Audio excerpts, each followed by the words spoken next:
যদি ইতিমধ্যেই 50,000 শব্দ তার পরিপূর্ণ হয়ে যায় তার ব্রেনটাতে, নতুন একটা শব্দ যখন প্রবেশ করবে পুরানো একটা শব্দ বেরিয়ে যাবে। দ্বিধা নাই, সরকার চাইছে সরকারি শিক্ষা ব্যবস্থাটাকে ধ্বংস করে দিতে। কারণ কেরালায় 50 বছর আগে শুরু হয়েছে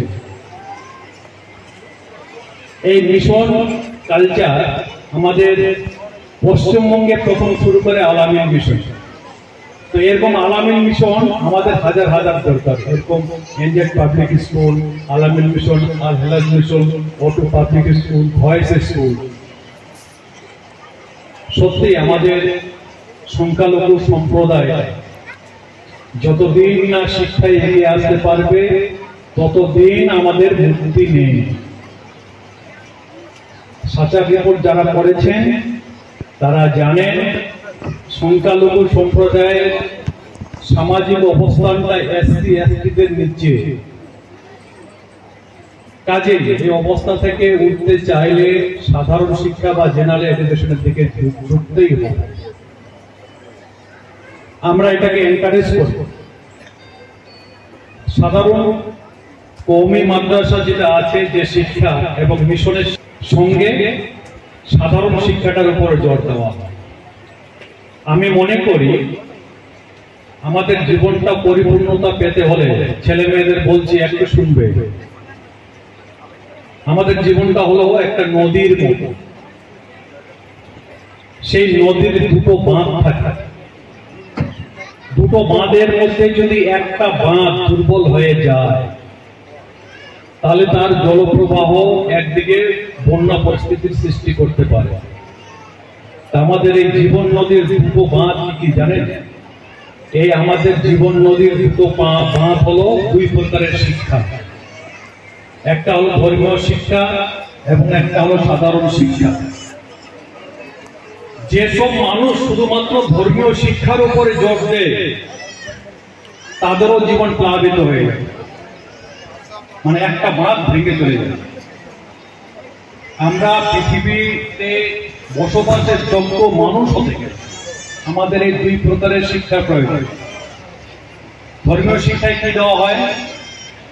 নৈতিকতা শিক্ষাটা দেওয়া, যে নৈতিকতাটা আমাদের ভাবাবেগকে নিয়ন্ত্রণ করে। আমাদের ছেলে বা আমাদের মেয়ে শুধু জেনারেল এডুকেশন পেল, কোনো নৈতিক শিক্ষা পেল না, সে তো কামাই করতে পারে, বড় চাকরি করতে পারে, কিন্তু সে মানুষ হতে পারবে না। মানুষ হতে গেলে এই নৈতিকতার শিক্ষাটা গ্রহণ করতেই হবে এবং আমাদের বাচ্চাদের দিতেই হবে, এবং সেটা ছোট থেকেই শুরু করা হয়। এখানে একটা রিলিজিয়াস এডুকেশনের গুরুত্বটা। তাই বলবো যে শুধু ধর্মীয় শিক্ষা না, সংখ্যালঘু সম্প্রদায়ের মানুষ যারা আছেন যদি সমাজের বুকে, দেশের বুকে, পৃথিবীর বুকে টিকে থাকতে চান তাহলে সাধারণ শিক্ষায় শিক্ষিত করুন আপনাদের ছেলে মেয়েদের। ধর্মেতে কোনো মানা নেই। ধর্ম করতে গেলে আমাদের ইসলামিক, আমার বাবা শিখিয়েছিল যে 4টা সূরা বা একটা দোয়া মুখস্থ করলেই নামাজটা শেখা যায়। শুরুটা করবে। ধর্ম শিক্ষিতে গেলে 14 বছর একটা মাদ্রাসায় পড়তে হবে, তারপর আবার এসে জেনারেল এডুকেশন পড়তে হবে, সে পারবে না। আমাদের শিশু ব্রেনটা ওইভাবে তৈরি। একটু বলে দেয় বৈজ্ঞানিক ব্যাখ্যাটা। একটা বাচ্চার মনে করুন 50,000 শব্দ ধরে রাখতে পারবে একটা বাচ্চার ব্রেন। কোনো বাচ্চার ব্রেন 1 লক্ষ শব্দ ধরে রাখতে পারে, কোনো বাচ্চার ব্রেন 2 লক্ষ শব্দ মাথায় ধরে থাকতে পারে। যদি ইতিমধ্যেই 50,000 শব্দ তার পরিপূর্ণ হয়ে যায় তার ব্রেনটাতে, নতুন একটা শব্দ যখন প্রবেশ করবে পুরানো একটা শব্দ বেরিয়ে যাবে। এই সাইকোলজিটা আমাদের বোঝা উচিত। কাজে বাচ্চার মাথাটা এমন কিছু দিয়ে, ভালো কিছু দিয়ে পরিপূর্ণ করে দিতে হবে যেটা দিয়ে পরবর্তী জীবনটাও নির্বাহ করতে পারবে। প্রথমেই যদি আমরা বাচ্চার মাথাটাকে ভর্তি করে দিই অন্য কিছু জিনিস দিয়ে, যেটা আমাদের বাস্তব জিনিস জীবনে কাজে লাগে, তাহলে সেই বাচ্চার সমাজে উঠে দাঁড়াতে পারবে না। যেখানে এরকম এনজেড পাবলিক স্কুল আমি চাইছি গ্রামে গ্রামে হোক, গ্রামে গ্রামে হোক। তাতে সুবিধাটা কি? আমাদের ছেলে মেয়েরা বাড়ির কাছেই একটা ভালো প্রতিষ্ঠান পাবে, পড়তে পারবে।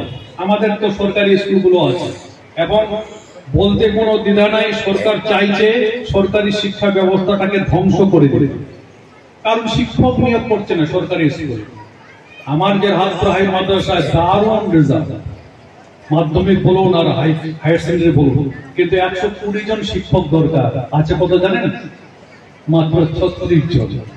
তার মানে শিক্ষক না থাকলে ছাত্রছাত্রী থাকবে না, ছাত্রছাত্রী না থাকলে কি থাকবে না? স্কুল থাকবে না। এই হলো সরকারের পলিসি। কাজেই বাচ্চার পড়াশোনাটা আপনাদের অভিভাবকদের নিজ দায়িত্বে পড়াতে হবে।